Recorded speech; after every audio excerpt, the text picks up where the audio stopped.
Hello, ladies and gentlemen. This is Lance, one half of the Serfs. This is just a little bit of a disclaimer for this episode because we record these things usually on the Monday or the Tuesday, and then we release them on the following Monday. And there are certain situations, like today's episode, where let's just say it may not have aged as well as we'd like.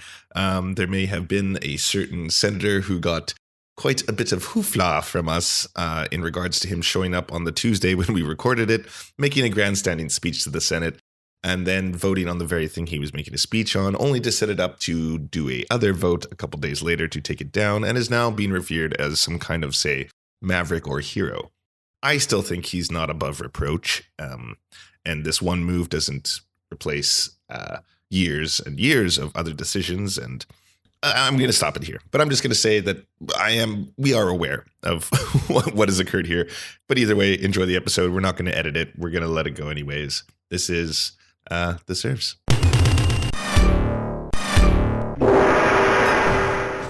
Question I have, sir, and this is something I really, a lot of my friends are thinking about. Listen, I represent the Wall Street community.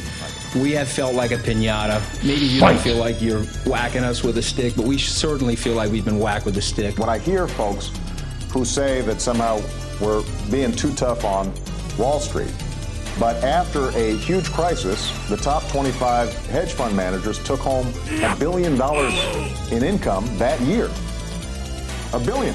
If you're making $1 billion a year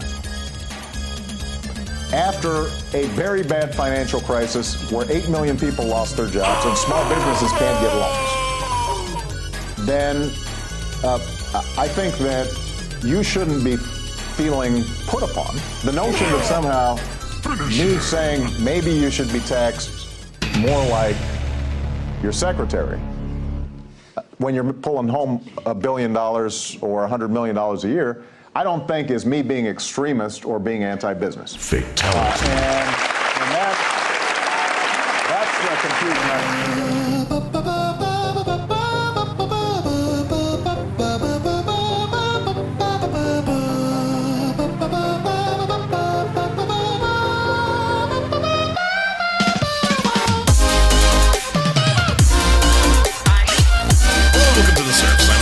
Dave.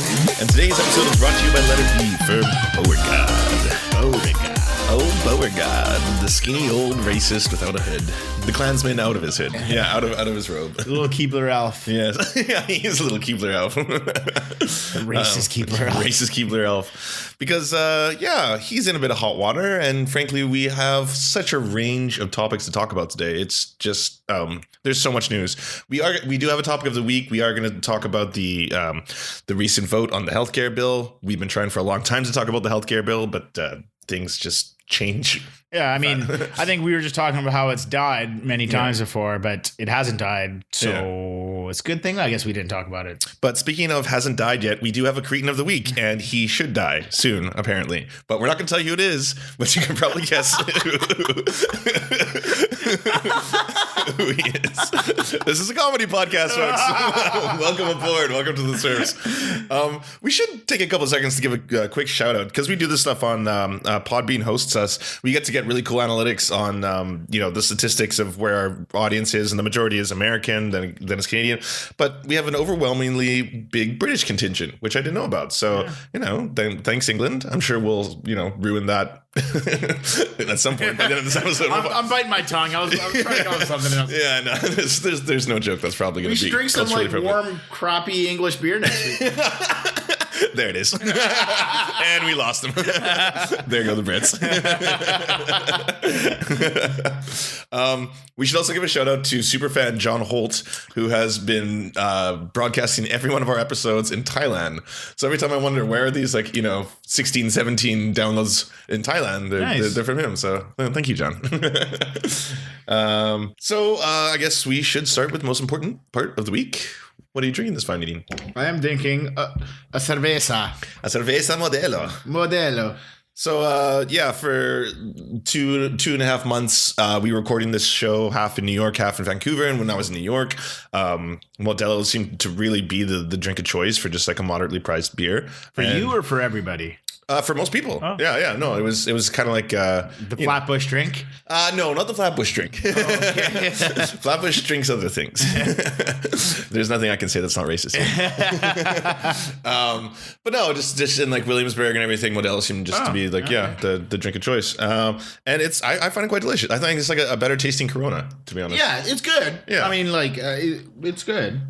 It's not like it's not like the craft beers that we had last week. No, it's not like blowing my pants off. Well, not yet. Yeah, you wait once the model's done.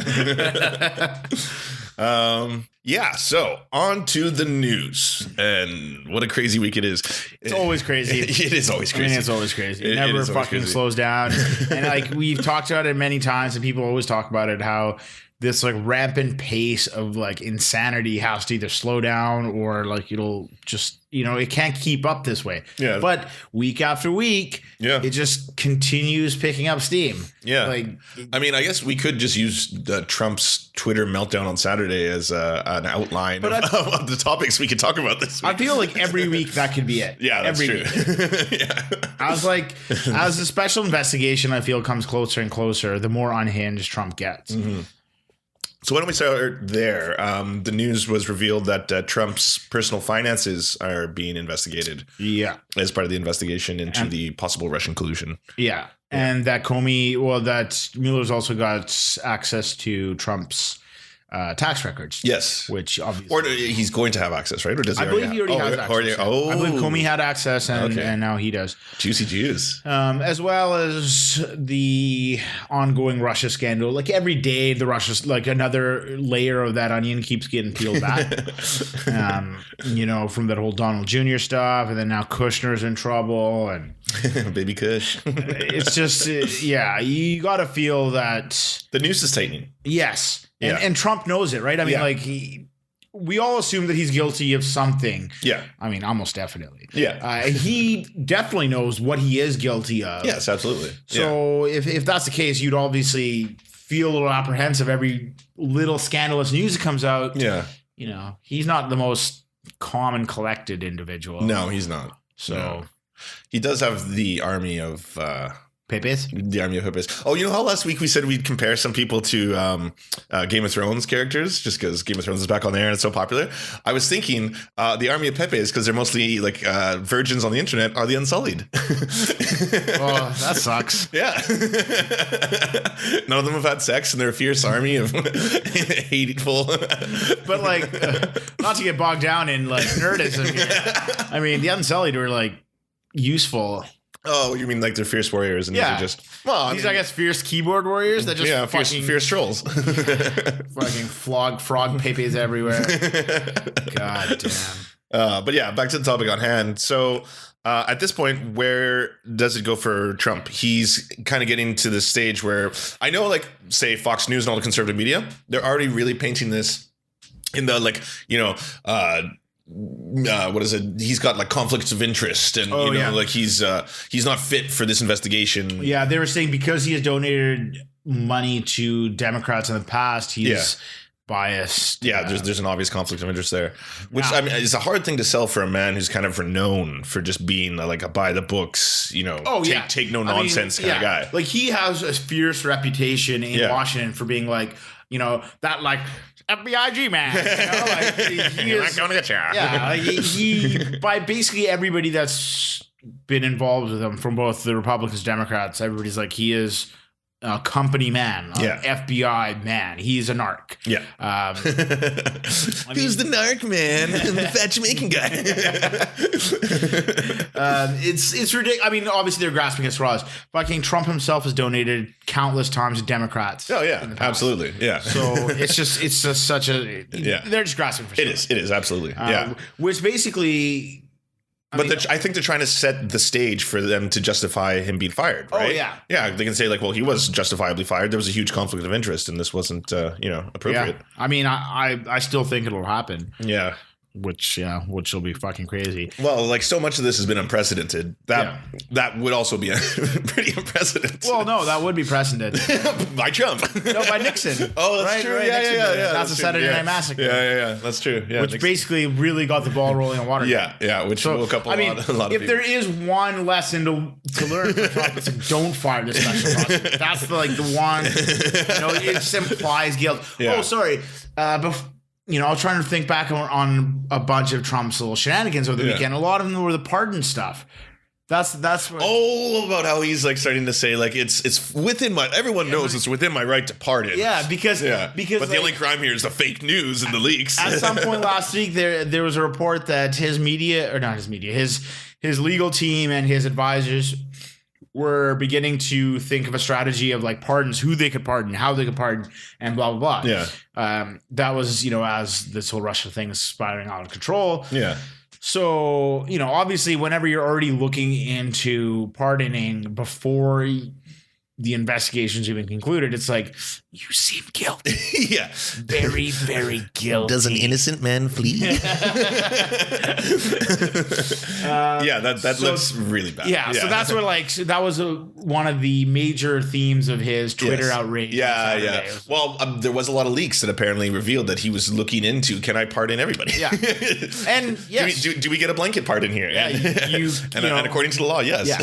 But it also destroys the whole system, right? Like the rule of law, no man should be above it kind of idea. Well, yeah. I mean, we've seen this before. Generally, like pardoning people is not in your re-election benefit.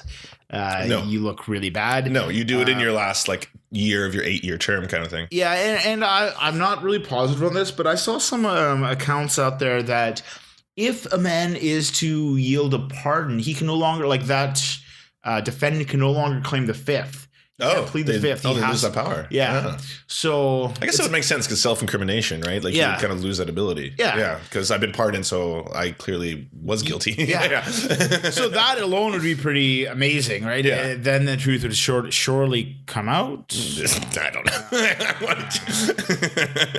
Hopefully he goes out of power before these investigations come to an end. And so it can be criminally prosecuted. Oh yeah, some people can be. Yeah, some people could be. I mean, at the end of the day, we all remember that Nixon was pardoned by Ford, who paid the price when it comes to popularity in election campaigns. Yeah, you've said that, but then I was like, wasn't Ford just always vanilla? He was just kind of boring old Ford. Yeah, vice presidents don't always make the most exciting. Well, he was barely vice president. He was an appointed vice president. Yeah, that's true. One of the many Nixon vice presidents. They kind of rotated. Like Al Gore was boring as shit. He still is. You're ruining global warming for all of us.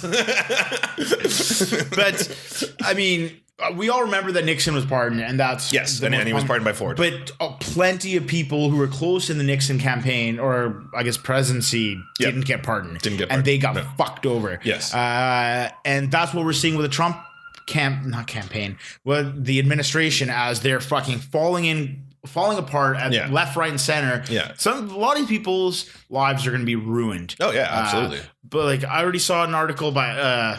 No, it wasn't an article. It was. I can't remember if it was an anonymous source or it was somebody on the record. But he was a part of the Trump administration. He was complaining that his legal fees are now going through the roof because he's having to defend himself because everybody's complicit, right? Yeah. This noose is going to take everybody for a ride. Yeah. Which basically we can use that as a segue when it comes to nooses and Trump to Mr. Sessions. Okay. To get old Beauregard. Who Trump has apparently since March been really pissed at Beauregard. Well, he was just angry that he recused himself. Yes, that's where it all started from. Exactly. And he's like, he's even already said, on the record, if I knew he was going to recuse himself, I wouldn't have appointed him. Yeah, it's like, what the fuck?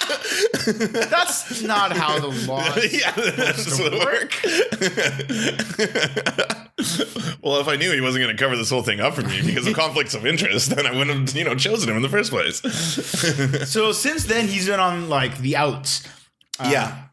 And then he's no longer the wheat; he's the chaff. Yeah, he's been culled from the herd. Yeah, from the wheat from the chaff. And then these last 2 weeks, basically, Trump has publicly been calling him out. Yeah. What are you gaining from any of this? Like, it's just nonsense. Well, basically, from what I gather, he wants Sessions to quit. Yeah. He wants him to resign. But as much as Trump loves to portray himself as just like, you're fired, I'm a big business honcho, he's a fucking pussy ass coward who doesn't have the guts to fire someone. Oh yeah, I mean the whole argument that he kept making that he's the greatest deal maker, the art of the deal, he's going to be amazing for deals. Imagine having me in politics, like all the great deals we said. You've accomplished nothing. Yeah, nothing's happened. Yeah, I'm sorry. The first thing that has happened today, which is basically them. Maybe. Yeah, that isn't done. We're like past the 100-day mark. We're almost 6 months. We're in eighth past his presidency. Yeah. And no substantial legislation has passed. No. And they control. He's done a couple executive orders. That's basically it. He's ruling by executive orders. But coming back to Sessions, he is taking a lot of shots, blaming Sessions for not prosecuting Hillary Clinton. Yeah. He's still not letting Hillary Clinton go. That worked for him, and that's what he's going to keep. That's what he's going to keep doing. Yeah, he's trying to connect the Russian collusion to Clinton now. Yeah. And it's like, what? She's not the president. Yeah. You know that, right? You know you're the president. He just wants a campaign so bad. He has no interest. Oh yeah, I know. No, not at all. That's why he still holds rallies. Yeah. Yeah. But he has no opponent right now. Yeah, he does. Right? Yeah. Other than the rule of law. And the English language. A little bit of both. Both of which she's losing at right now. So, Beauregard, for being, as you mentioned before, a frail little keebler elf, I thought would have backed down and kind of just resigned or something. Yeah. And that seems to be a really common thing in the Trump administration is people resigning. Yeah. We'll get to that, I guess. Shortly. Yeah, we'll get to that shortly. But he hasn't. He's still there. He's still keeblering around. Yeah. Yeah. Well, I think he loves the fucking power too. Yeah, no, that's true. And I mean, what's crazy is that he was the first major supporter of Trump, the one that mattered, right? He was a sitting senator who has been in the Senate being a racist old honky for a long time. Yeah. So, I think that was his official campaign slogan. Racist old honky. You want. He's from Alabama. I mean, that goes a long way. Yeah, racist old honky is a good slogan. So obviously, I think Sessions is he likes to have the power that he has now. He can oppress poor people and people of color, which is right up his fucking racist alley. Yep. And I mean, he doesn't have a spot in the Senate anymore, right? No. So what are you going to do? So I guess he's going to just hold on. Ride this out. But I mean, he's got more enemies. Well, he doesn't have more enemies than friends, but it doesn't seem like he's making new friends. I mean, Trump's entire manifesto of loyalty, I demand loyalty, loyalty from everybody, right? Is kind of the reason I think that they have so many leaks, just record amounts of leaks. Yeah. It's just like a siphon that's been opened, right? Yeah. And also this rotating cabinet of clowns and degenerates. Oh yeah. It's just there's so many horrible people we don't talk about anymore. Oh yeah. And we used to talk about them all the time. Yeah. They're just faded into the background. Yeah, exactly. And that took 17 episodes. I mean, there's just an obscene amount of incompetence from everybody. Yes. And those are the people who've been appointed. There's still hundreds of positions that have not been filled. I'm surprised that the government's still chugging along. There's so many empty seats. Is it chugging along? I don't know. I mean, these kind of things will take time and take a huge, long term. Like a lot of these vacancies, especially in the state.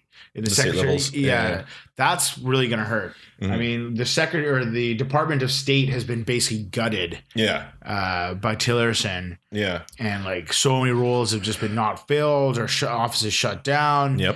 And this is to do with foreign, America's foreign influence. Yes. This is the global superpower. Basically just being we don't want to do this. Yeah. People always like to compare the end of certain civilizations to the fall of Rome. Yeah. And I don't think anyone thought it was just going to be laziness. Yeah. Nah.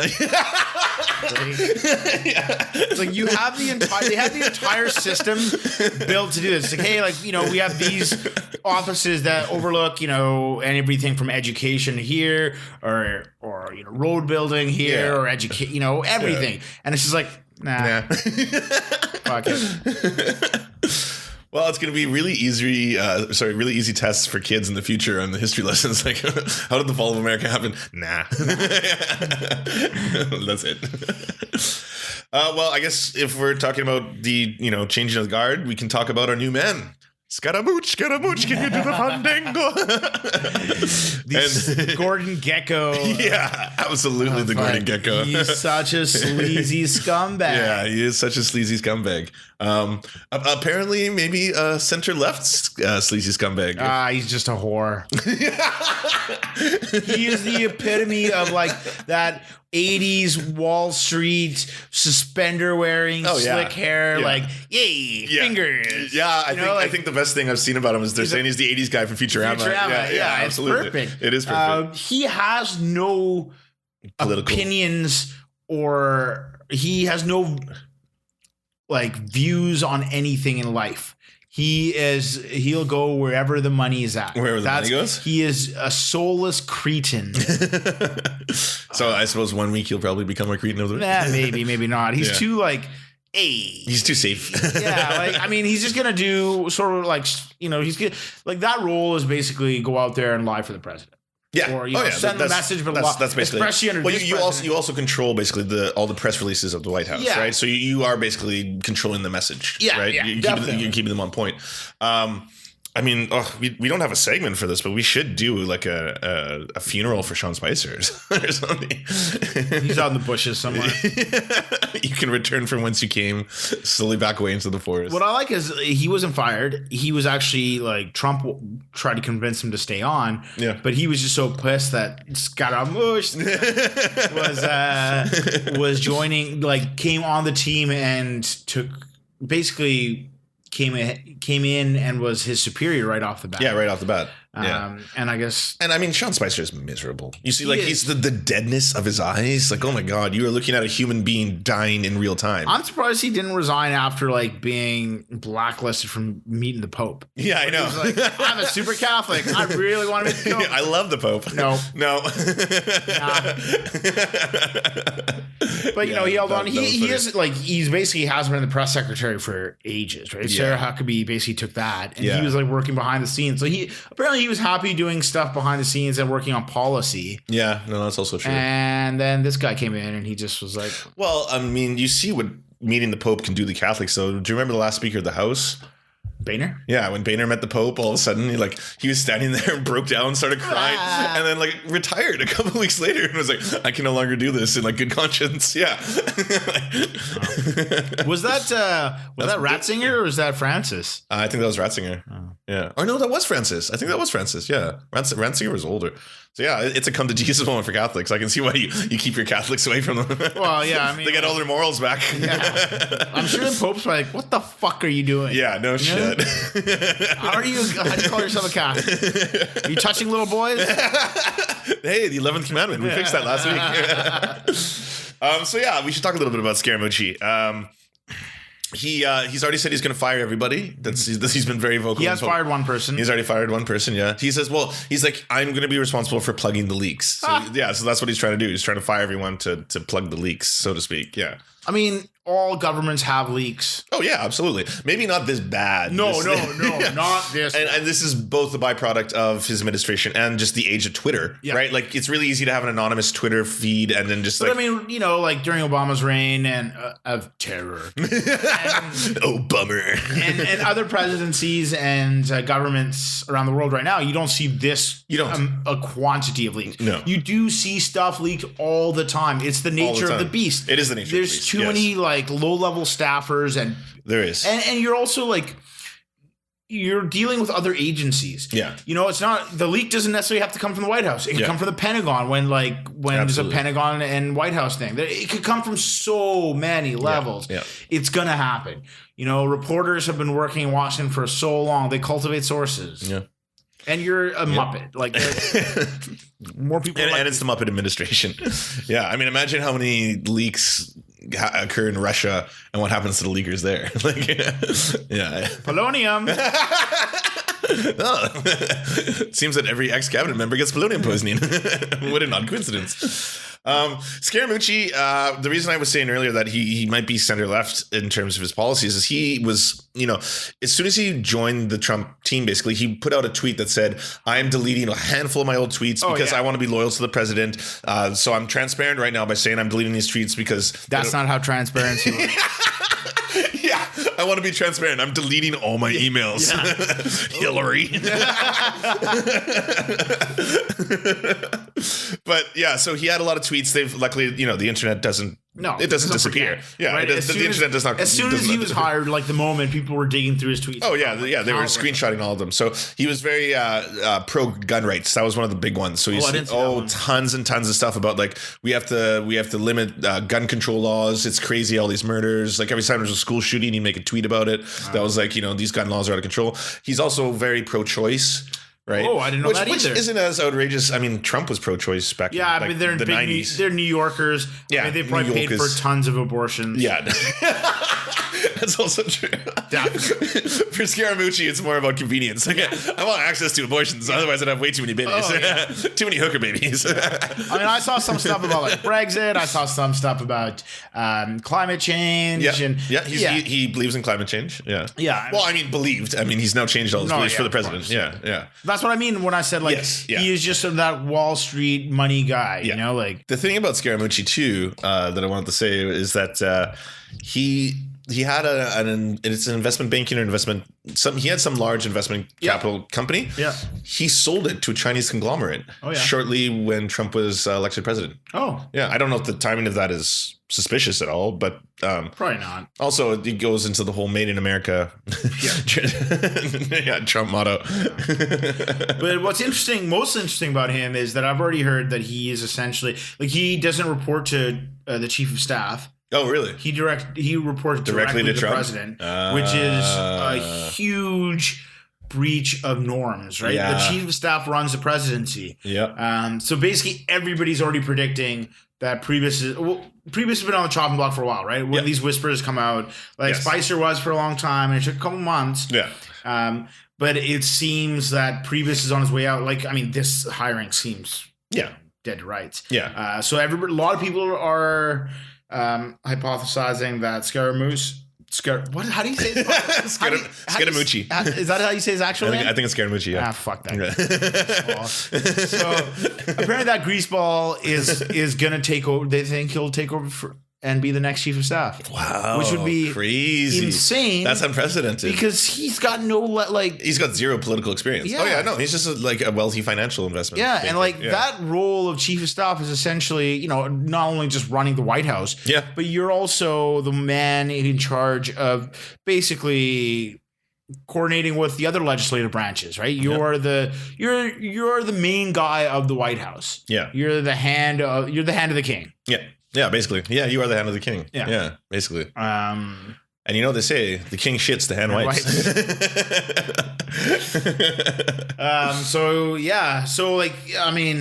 We've already seen Michael Flynn gone. We've now seen Sean Spicer gone. Bye-bye. Sounds like Reince Priebus is probably going to get gone. Bye-bye. Yeah. There's numerous reports that Rex Tillerson is miserable and is going to resign. Yeah. He's now on a major holiday. Well, I think anyone who started working for the Trump administration thinking that, hey, even though I don't agree with Trump, I get an opportunity to work for the president of the United States, something I've wanted to do my entire life. I've never been able to work at this level. Here's my chance. I'm going to take it. Yeah. I'm going to become Secretary of State. And then they do it and they see the clown shoes administration that's before them. And it's just like, I can't do this. Yeah. Like, I think that was probably Sean Spicer's biggest motivation for wanting that position. Was that, I'm sure. I'll never get another opportunity, even though it's for Donald Trump, but I'll never get another opportunity to work at this level. Yeah, I totally agree. But not Rex Tillerson, right? He's a CEO for fucking Exxon. Oh, that's true. He had no interest in governments anyways. He was just something recruited by Trump. Yeah. And it was like, I think his wife was like, you should do it. It'd be a huge thing to be Secretary of State in the United States. Yeah. But it's not running a fucking shadowy evil oil company. No. And he did have a lot of strange connections to Russia as well. Yeah. I mean, so there could have been that as well, trying to set it. That's true. Yeah. Who knows where that noose is going to go. Yeah. That could also be another reason that he wants to step away. Yeah. Right. He's like, wow, the hammer of Damocles is coming down. Yeah. Like this. the fuck out. But like that would be unprecedented that in the first year of a presidency, you lose like 5 major rules. Yeah, that's crazy. Well, like we said, everything's unprecedented. It's not going to stop being unprecedented. We should also talk about little baby Kush. My favorite. Your favorite. You love talking about him. We haven't talked about him a lot. I know. Well, he's kind of just been quiet. He doesn't speak much. And when you do hear him speak, it's very weird. It's like, He got ripped. He had his little press conference basically on Monday. Yeah, I think it was on Monday. Basically saying like, I had nothing to do with it. I was like, that's what you speak like? Yeah. That's why you never talk. Well, I've got a little article from the New Yorker here that I can quickly pull a quote out from. Kushner's first meeting with Sergei Kislyak, the Russian ambassador to the United States, seemed relatively innocuous. According to Kushner's account, they met in April 2016 at the Mayflower Hotel in Washington, D.C. during a reception before a speech that Trump delivered on foreign policy. Dmitry Siems, the publisher of the national interest of the organizer of the event, introduced Kushner to Kislyak with 3 other ambassadors. To Kushner, the introduction was forgettable. Without a specific which one, he noted that some of the ambassadors invited him to lunch, and he never took them up on any of these invitations. But for Kislyak, this was clearly a very important moment because this is where the seeds were being sown, right? Yeah, this was the intro. Is what he was doing illegal? Not there. I don't think so, and that's the same thing for Handel. Even the weird Russian pop star connection, collusion. That's still not illegal for Donald Trump Jr. I mean, it becomes perhaps treasonous when they introduce the prospect of we have dirt on a political component. A political opponent for an election in the United States. That's when it becomes treasonous. Well, I think there's a couple of factors at play. One is that they outright denied for like a year that there's any meeting with Russians or any connection with Russians, any whatsoever. Which right away is a bold lie. Yeah. They downplay like, it was nothing important. But there's no reason that Jared Kushner, Manafort, and Donald Trump Jr. would ever have a meeting where all 3 of them are present with some foreign agents, foreign emissaries. Agents as a general term.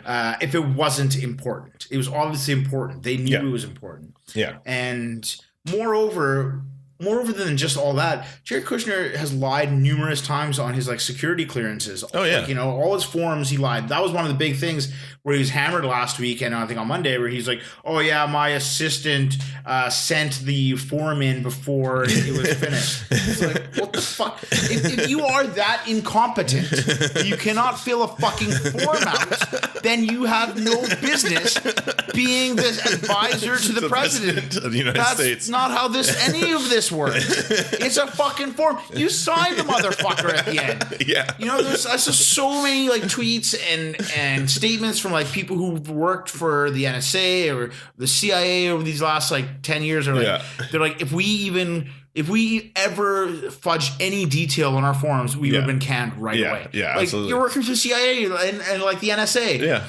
Those security clearances are top notch. They're crucial. You can't lie on anything. Yeah. You can't lie and saying I make $25,000 a year rather than $30,000 a year. And he lied 72 times or something. He failed to disclose 72 different contacts. I love how his response is that old misogynistic line for women in the 30s and 40s. Don't ask me. I'm just a girl. What a fucking dingus. He's such a smarmy fucking crook. Yeah. His dad was a crook. He's a crook. Yeah, his dad was a little crook. He went to jail. Yeah. Chris Christie threw his ass. Yeah, Chris Christie threw his ass jail. Oh, and lo and behold, Christie didn't get any important positions. Even after sucking the D. Yeah, and eating the D. Yeah, bending the knee and sucking the D. That's the Chris Christie story. I don't think he can bend the knee. No, that's true. You can roll the knee. Flop the knee. The Chris Christie story. Hopefully Jared Kushner, he's going to be one of the first people to get this blanket of presidential pardons that's coming from Donald Trump. But hopefully, I don't know. I don't think anything will come from it. He's too white and too rich to ever truly have consequences for his actions. He'll be a fucking punching bag for society for a long time. Yes. He's a little weasel looking guy who's clearly guilty. Yeah. Fucking smug douchebag piece of shit. And they painted themselves into a corner where the only fans of yours, the fans who will be your fans forever, are white nationalists. Wow. Horrible, racist white nationalists. Yeah. I mean, we should talk about that Boy Scout meeting. Oh, yeah. The Hitler Youth Rally? Yeah, so why don't you explain what happened there? Well, Donald Trump had a public speaking event, which basically turned out to be a campaign rally event in front of the Boy Scouts of America at their jamboree. Yep. So, as you often see, I guess, a president or a big political figure will come out and speak in front of fucking kids. What do you say when you come in kids? Oh, I was glad, you guys are learning great things. Scouts are great for America. You learn some great things for, tools and things and credences. Trump, doesn't approach that way. He basically went on a giant tirade, like the same way he did for all his campaigns. All his campaign speeches. It's all he knows how to do. He talked about how his margin of victory was good, bit huge. He, at one point, talked about Hillary Clinton should be locked up or something. No, how they were going to repeal Obamacare, which all the kids then started chanting USA. Yeah, USA. He mentioned at one point, it's like, I don't think Obama ever came to Jamboree, which most people, pundits right away on the internet were like, President Obama was a Boy Scout. Yeah, he was. President Obama, Carter, George W. Bush, and maybe somebody else were actual fucking Boy Scouts. Yeah. They're like legacies, right? Yeah. You would think that, like, as a Boy Scout, you wouldn't take shots at the guy who went from Boy Scout to president. Yeah. You think fucking Donald Trump was ever fucking Boy Scout? No. Jesus fucking Christ. No. So he went off on his little thing and he's talking about stories of like some rich billionaires in New York that he knows that turned $1 million into, like, it was just scatterbrain all over it. It's so typical Trump. Yeah, it was just like gloating about how rich him and his friends are. Yes. Gloating about his win in the election. It was eerily reminiscent of a Hitler. It was. I mean, just from not from the speech, because Hitler was at least on point and focused. But just the optics. It's 12 to 18-year-old kids who are all dressed up in Boy Scout uniforms. And let's be real, Hitler Youth kids looked like they were wearing Boy Scout uniforms. Yeah, they did. And just ranting, it's a president giving a highly politicized speech to children. To children. Yeah. Indoctrinating them. Yeah, indoctrinating children, basically. Yeah. How very inappropriate. Thank you. I mean, it was one of those things that, like, all day yesterday, people were like, wow, this is like, I won't say unprecedented, because I feel like we've said that a bunch already. But it's like, this seems like we couldn't sink this low. Yeah. And I'm like, well, I'm not that surprised. I mean, if you had told me 2 months ago that Trump would give like a Hitler Youth style rally, I'd be like, yeah. Apparently there's a big problem where AT&T is taking over Time Warner and this whole thing, because the Boy Scouts are connected. AT&T's chief executive, Randall Stephenson, is the first corporate lawyer who's the president of the Boy Scouts of America. Okay. So now, because of this like $85 billion takeover of Time Warner, that they're actually demanding an apology for the speech. Yeah. Wow. Yeah, because corporate money talks. Yeah. So. Well, I also saw that like one of the key, I don't know, I clearly have not been in Boy Scouts. Calling out Trump for not being a Boy Scout. But one of the tenets I saw today was that like the Boy Scouts are like completely apolitical, like they will not. Well, they also have chosen to persecute the gays for quite some time. Oh no, I'm not going to defend. But I'm just saying, you're taking a political stance there, kind of. But I mean, like they've never. Being anti-gay wasn't a political stance in America. It was the norm in America. For a long time. It was the law in America for a long time. But like they've always been a non-political organization, right? Like they don't ever take side, Democrat, Republican. Okay, I get that. Okay. It makes sense, right? Yeah, it's nonpartisan. It's nonpartisan. And that speech was. The definition of partisan. Yeah. Gibberish partisan. One of the quotes is, "We won, we won."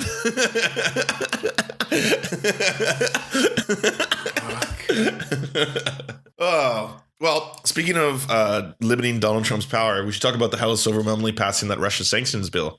Yeah, so what happened there? I don't really... So, basically, the House of Representatives overwhelmingly passed a bill that gives Congress the power to block any effort by the White House to weaken sanctions on Russia, offering a direct challenge to the president, because now Trumpy is in a position where he has to sign the bill because it's going to come to his desk, and it'll also be one of the first bills he gets to sign, or veto the bill, which he also has the power to do.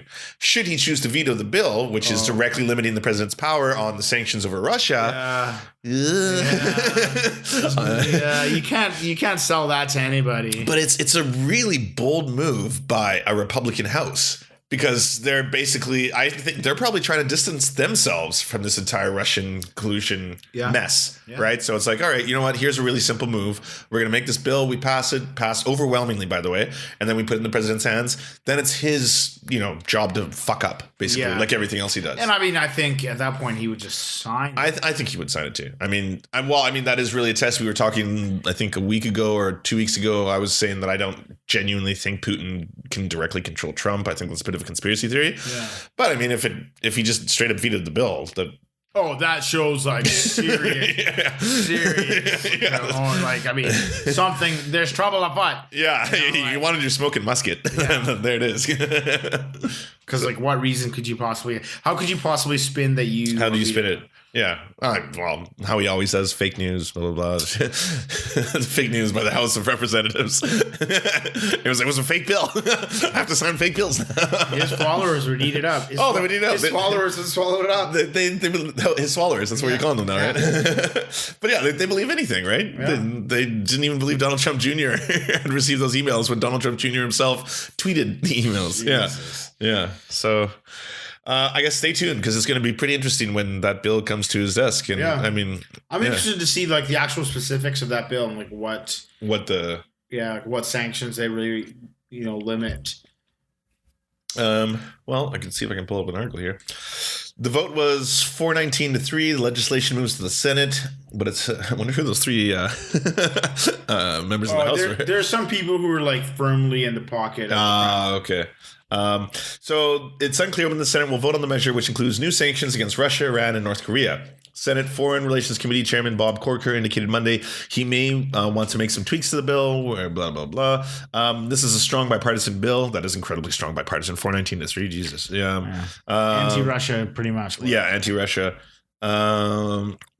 So it's coming just on the heels of the Jared Kushner thing. Corker City went responsible. But yeah, it would limit the president's ability to ease sanctions on Russia, something which the president had already indicated he was in favor of doing, and it would actually increase existing sanctions on Russia as well. Okay. So interesting. Very interesting. Yeah, it's pretty much a direct message from the House of Representatives that we don't want any part of this Russian collusion fiasco. So I guess good for you guys. You did something. This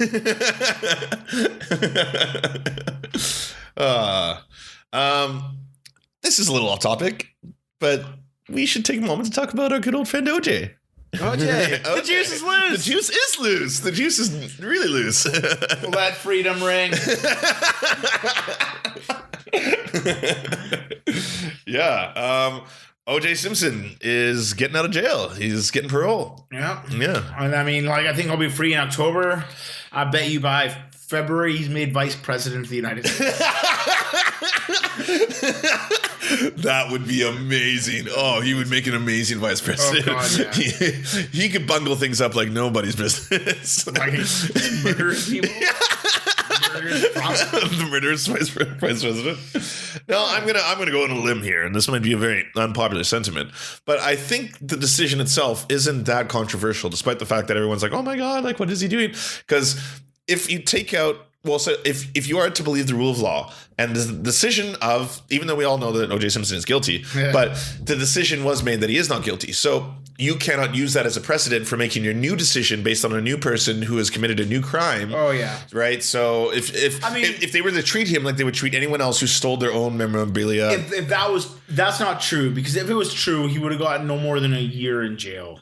How long did he get? He got 9 years or 10 years. Well, it was armed though. It didn't matter. If anybody else had done that, armed robbery? Are you kidding me? Armed robbery gets very long sentences. It was barely, if you read the actual stuff, they charged him kidnapping, forcible confinement. None of that happened. They basically broke into their room and they were like, "Give us back our stuff." Yeah, with guns though. Yeah, but everybody's got guns in this. There's no way that would have gotten a 9-year sentence. 9 years? If it wasn't a 9-year sentence either. It was like a 30-year sentence. 30 years 9 years after parole. Yeah. There's no way he would have gotten that if it wasn't. So you're saying the original decision was biased based on what he'd done previously? 100%. Okay, but then this decision would be less so. What do you mean? Him getting paroled? Him getting paroled. Like everyone is like, how can you parole him? He's a murderer, all that stuff. I was like, but he's not. He wasn't in jail for murder. No, yeah. and by all accounts, he was like a perfect inmate. Yeah, he was a perfect inmate. He was good. He wasn't shanking people or anything. No, he was washing the feet of the lepers and stuff like that. I mean, the J in OJ stands for Jesus. Oh, that's sacrilegious. That's more sacrilegious than our entire Kid Diddling segment.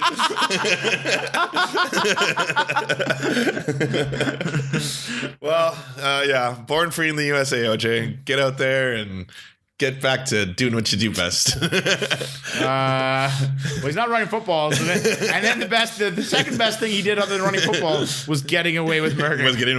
So keep keep getting away with murder. Keep getting away with murder. He could be like, the black George Zimmerman. Everyone gets one. The black George Zimmerman. Well, speaking of cancers on society.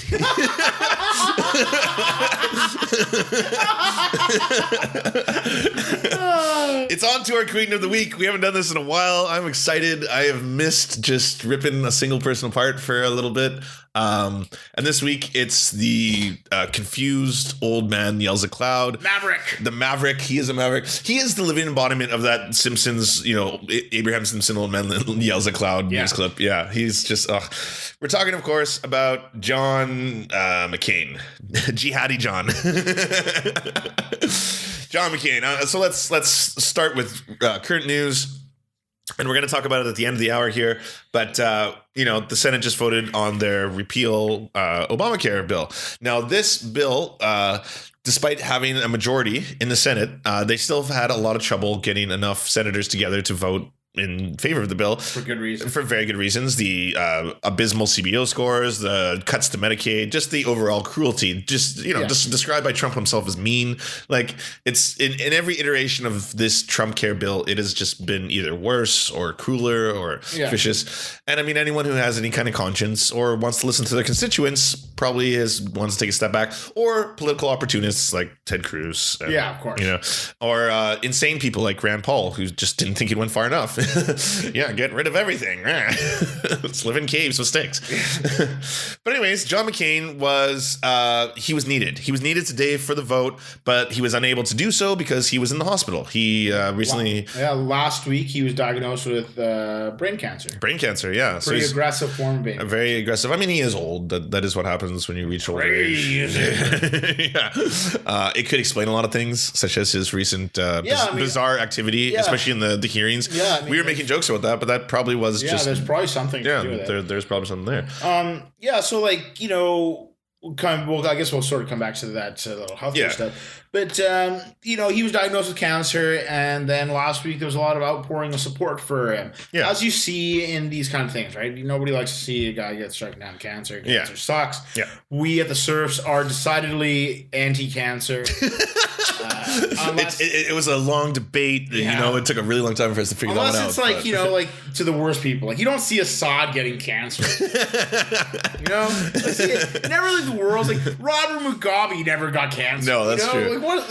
Well, come on, cancer. I don't pick up your weight. I don't think penis cancer exists. But if there was any justice, or if God existed, he would give Assad penis cancer. Yeah, he would. Yeah, it would be the first case of penis cancer. Yeah.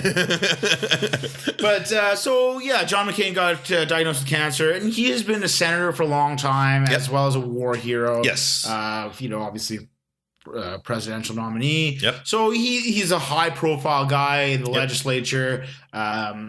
And there's an outpouring support. Obama tweeted a really nice tweet to him, like, ain't nothing gonna take you down.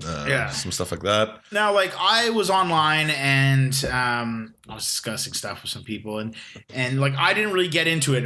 Personally, when I saw it, I was like, a good part of me was like, fuck him. Honestly, like, I was sort of conflicted because for the longest time I've been like, well, he's He's a warmongering asshole who constantly, pontificates on the greatness of like how we should do things, but then never always he always pontificates on like country versus over party. Oh, absolutely.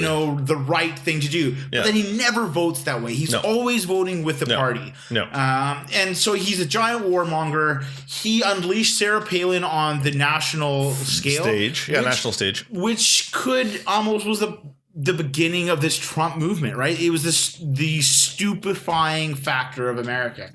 So, fuck him. Yeah. But then like I saw I saw some people who were like, yeah, he deserves death and stuff. And I was like, whoa, I wasn't going to go that far. you just did. You literally just did that. I'm more like ambivalent. I'm not going to wish him well, but I'm not going to wish him ill. I'm a well-wisher in that I don't wish you any particular. And then, I saw a lot of people saying, well, he was he's a decorated war hero. He endured torture for several years. And because of that, he stood out against torture back when George Bush was doing it. Even when else he was Ann Coulter and Sean Hannity hated him for that, which is always points in my book. If they hate definitely. you get points, stuff like that. He's been a dedicated public servant, right? He's a patriot who loves his country. These days, I guess he has fought and suffered for his country. There's few and far between people who are not in it for their own good. Yes. When I say he does always vote for his party, well, that sucks because he basically comes out and says stuff like, we shouldn't do this, but then it's spineless. There's no better example than today where he came all the way there, voted in favor of the bill, and then spent this enormous long-winded speech decrying what he just voted for, saying how it was terrible and malicious and cruel, and that he's like, under the Trump administration, we've accomplished nothing. We have done nothing, despite having the majority in the House and the Senate. I was like, it was just so infuriating. What are you doing? Yeah, what are you doing? Just show up, do your dirty deed, and then leave. Yeah. Don't get up there and grandstand and talk about all this, it's mind-boggling because like he just underwent a costly medical procedure to have the tumor removed or whatnot. And congressmen and senators all have government health care. He did that on the taxpayer dime. He got government health care to get a tumor removed, and then he raced to the Senate or the legislature, to take it away from poor people, to take it away from poor people and old people. What the fuck? That is just so dark. You had like so many people who were just citizens, basically saying like, "We wish you well, hope you get better." And your rebuttal to that's like, "I hope you die." Let's run through a little list of his atrocities here. He basically wants the U.S. to police the entire Middle East. He said frequently that he wants military intervention in all corners of the Middle East. He wants to make, and intentionally he said he wants to do that in order to make it safer for Saudi Arabia and Israel, which, I mean, okay, fine. Welcome to Zion. But like, you're basically directly saying that I don't really want to police the Middle East because of any kind of moral obligation to, despots and regimes that are oppressive to people. I want to do so to maintain the U.S.'s geopolitical control over the world and also Israel's. So that's, I guess that is pretty par for the course for Republicans, but he is constantly beating the war drums. He has wanted to bomb Iran for so long. Bomb Iran. I already seen that. So many times. Big supporter of Don't Ask, Don't Tell. Didn't want gays in the military. I mean, I guess he's old enough. Okay, that's just being old. Fine, fair enough. Like you said, unleashed Sarah Palin into the world, and yes, as a direct result, in a lot of ways, yes, that was kind of the start of the stupefaction of American politics and the political identity in the U.S. He has aligned himself with like insane nut jobs. John Hagee, one of the people who blame the gays for Hurricane Katrina, weird shit like that. He's just got a lot of like really odd things. And he's constantly like more so than other senators and congressmen. He's constantly held in high esteem for being a maverick. Being a maverick. For speaking his mind and for going, But like I've never seen that in effect. Absolutely. He was very vocal against George W. Bush after the 2000 election. you know, he still voted with them, Yeah, but he would come out and like sort of disagree publicly with the president. Well, that's just what McCain does. But he was also lost to George W. Bush in the primary. Yeah. You know, I think that more so than just being a maverick, he's just a bitter man that when he loses, he's just very bitter against it. Yeah. And I think that comes into play today. Yeah. Where it's not about him taking healthcare away. It's because it's Obamacare and Obama beat him and he just wants to dismantle that. Yeah, dismantle Obama's legacy, which is going to be the greatest accomplishment of the Trump administration. Oh, yeah. Is dismantling anything that Obama put into place. Yeah. Yeah. Okay, so I just want to run through this quick list of his most famous flip-flops because the guy changes his opinion on everything. McCain used to criticize TV preacher Jerry Falwell, but has later decided to cozy up to the man, agreeing to be at the graduation speaker at Falwell's Liberty University. McCain opposed Bush's tax cuts for the very wealthy, but reversed his course in February 2006. McCain used Texas businessman Sam Charles Wiley being a corrupt, spending dirty money to help Bush's financial campaign. And then he withdrew his complaint and has publicly reached out for their support and financing. He took a firm line in the opposition to torture, but then caved when the White House demanded he sign on it. McCain was against presidential candidates campaigning at Bob Jones University before he was for it, then did it. McCain is anti-ethanol, now he's pro-ethanol. McCain was for and against state promotion of the Confederate flag. He was for and against overturning Roe versus Wade. Just like... What a maverick. What a maverick. Taking stances on nothing. And one of the big reasons I wanted to do the Cretin of the Week, because like you said, I don't think he has a lot of time left, either as a senator or as just a person on earth. so I mean, I wanted to do McCain for a while. You know, something about the warmongering, you know, just has always irked me about that guy. So yeah. So a better time now that he's got brain cancer. I mean, we wouldn't have done it. I mean, like I was going to talk about just how it was interesting